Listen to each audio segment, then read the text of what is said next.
How would it be if you could save almost 200 extra bucks per month? Imagine what you could do with that extra money. How this works, we'll discuss in today's video. Make sure to stay until the end because we'll be talking about the most valuable thing you own. Welcome to my channel. My name is Jasmine and I'm a singer-songwriter. I've been living a minimalist lifestyle for more than 6 years now. Wanting to become more financially free was a key reason why I chose this lifestyle. And now we'll discuss how you can benefit from it too. And we'll start with something you might be holding in your hand right now. Phone. My physiotherapist casually mentioned that she's planning to buy a new phone soon. An iPhone to be precise. Price? 1,200 euros. I was a bit shocked but didn't say anything. The starting salary for physiotherapists in Germany is about 2,600 euros gross.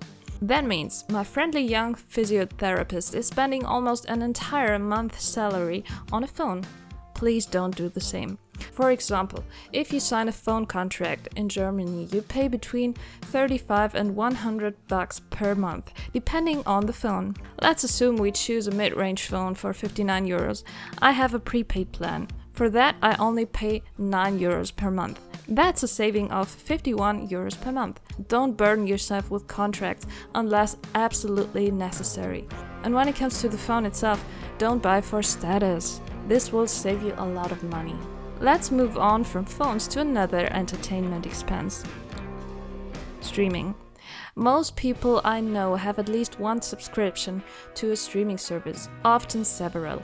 I deliberately only have one and chose Amazon Prime for various reasons. I went for the cheaper ad-supported version.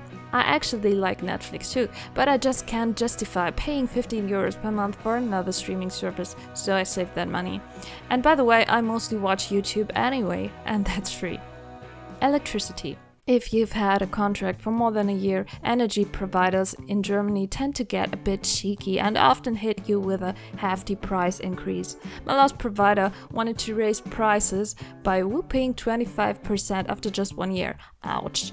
I didn't take that lying down. By now, I'm pretty experienced at cancelling electricity contracts, and I can tell you it's really not that big a deal. This saves me solid 19 euros per month. Now, let's move on to the second unavoidable expense that many people could optimize.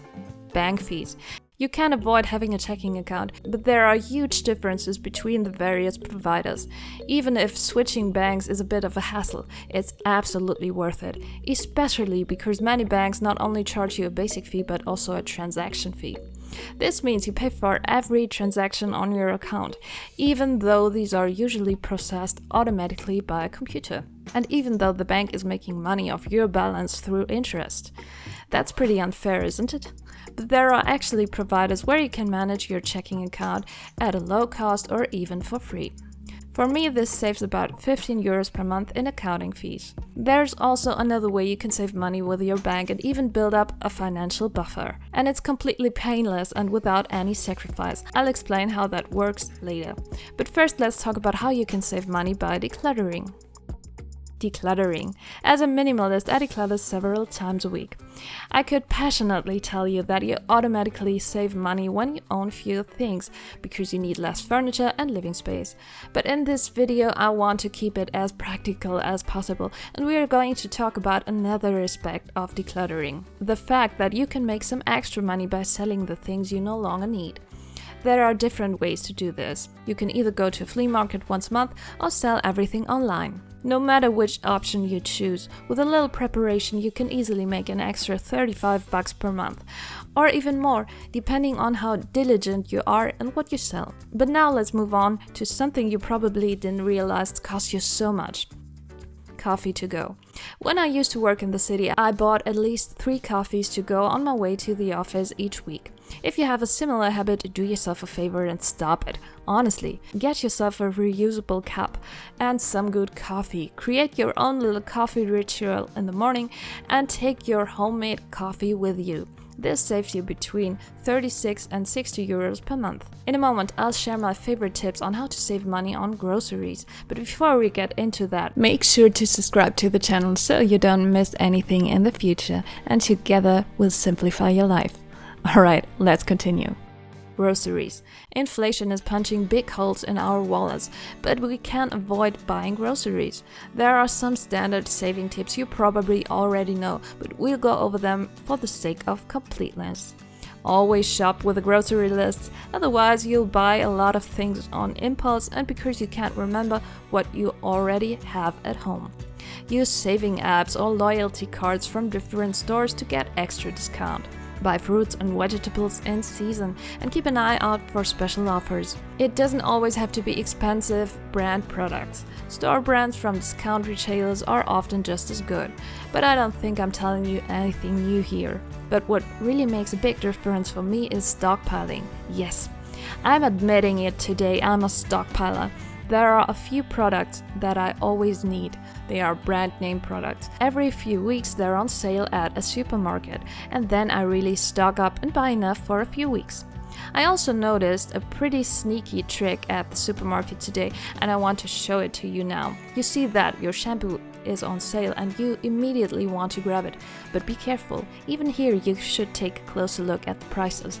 This supermarket offers two different sizes of the same shampoo. At first glance, the smaller shampoo looks cheaper because it's on sale. And the price is red, so it must be a good deal, right?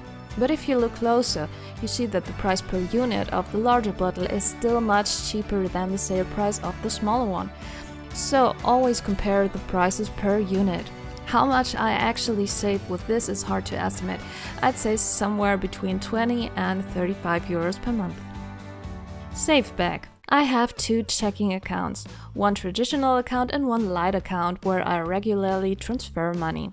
When I pay with a card from the second account, I get 1% Saveback on my purchases, up to a maximum of 15 euros per month. For example, if I spend 300 euros a month with this card, I'll get 3 euros back from the bank. I don't receive this money directly, but I can use it to buy securities like stocks, ETFs or cryptocurrencies. This way I save 15 euros every month without feeling the pinch, and it goes directly towards my savings. Pretty cool, right? This is possible with Trade Republic. If you find it interested, I'll post a referral link in the video description. If you sign up through my link, I'll get 15 euros, but don't worry, that's paid by the bank, it won't cost you anything. Pay yourself first. If there's anything left at the end of the month, then I'll save it. Ever had that thought? I used to think like that a lot. The problem? Somehow there's never anything left, and that's no coincidence. We adjust our spending to our account balance, and if we've spent a lot in 1 month, we cut back on expenses. But what if we could trick ourselves into saving more? That's exactly where this tip comes in. Transfer a set amount to your savings account at the start of the month. Yes, you should have a savings account. You'll notice that your spending habits automatically adjust. You'll be less tempted by impulse purchases or things you don't really need. There's huge saving potential in this tip. For our example, let's assume you save 75 euros a month by being more mindful on your spending. For me, the amount is much higher. I save a whopping 25% of my income every month. So as you can see, the sky's the limit. But what's actually the most valuable thing you own? Your phone? Your car? Your house? No. The most valuable thing you own is of course your time, because you can't buy more of it. And minimalism helps you save time and make the most of your life. If you enjoyed the video, please give it a thumbs up and most importantly, come back next time. I'd love to see you again. Until then, all the best, Jasmine.